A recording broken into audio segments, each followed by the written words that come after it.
Various exam में आपका स्वागत है। आज का विषय है बाघों का संरक्षण, चुनौती और प्रयास। बाघों का संरक्षण, चुनौती और प्रयास।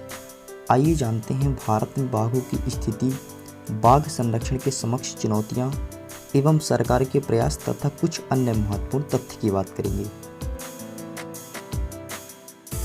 आइए सबसे पहले बात करते हैं भारत में बाघों की स्थिति।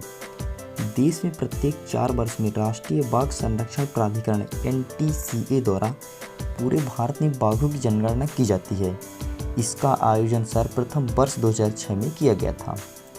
अखिल भारतीय बाघ अनुमान के अनुसार वर्ष 2018 में बाघों की संख्या बढ़कर 2967 हो गई है। भारत सरकार के प्रयासों से देश में पिछले कुछ वर्षों में बाघों की संख्या में लगातार वृद्धि हुई है, जो वर्ष 2006, 2010, 2014 और 2018 में किए गए अखिल भारतीय बाघ अनुमान के निष्कर्ष से स्पष्ट है।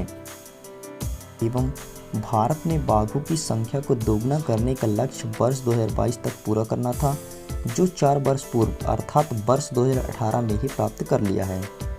देश में मध्य प्रदेश और कर्नाटक में बाघों की संख्या सबसे अधिक है। गौरतलब है कि मध्य प्रदेश में बाघों की संख्या सबसे अधिक 526 पाई गई है। इसके बाद कर्नाटक में 524 और उत्तराखंड में इसकी संख्या 442 है।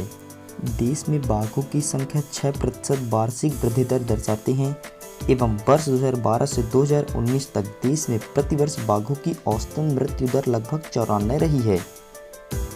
पर्यावरण, वन एवं जलवायु परिवर्तन मंत्रालय के एक रिपोर्ट के मुताबिक वर्ष 2019 में बाघों की मृत्यु दर के 96 मामले सामने आए हैं, जबकि इससे पहले वर्ष 2018 में 100 मामले, वर्ष 2017 में 115 मामले और वर्ष 2016 में 122 मामले सामने आए हैं। अखिल भारतीय बाघ अनुमान 2018 के अनुसार 3 टाइगर रिजर्व, बक्सा जो कि पश्चिम बंगाल में है, डंपा जो कि मिजोरम में है, पमालू जो झारखंड में है, बाघों की अनुपस्थिति दर्ज की गई है।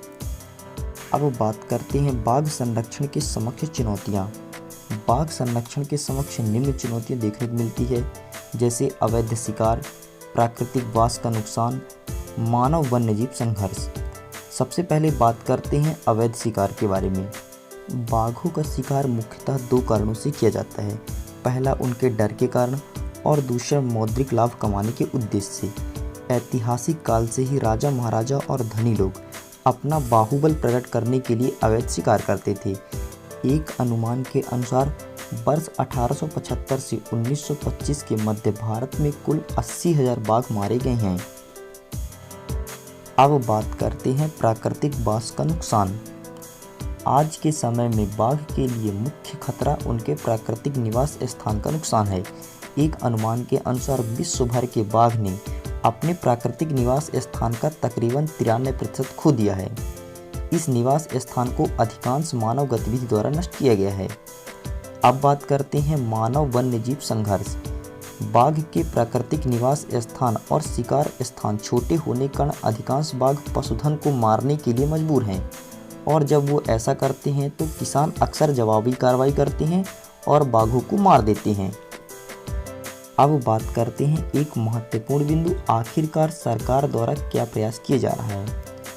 शिकार और प्राकृतिक निवास स्थान के नुकसान होने के कारण 1970 के दशक में भारत में बाघों की संख्या 2000 से भी कम बची थी। वर्ष 1973 में भारत सरकार ने बाघ को राष्ट्रीय पशु घोषित किया और टाइगर प्रोजेक्ट एक संरक्षण योजना शुरू की, जिसके तहत बाघों के शिकार पर प्रतिबंधित लगाया गया।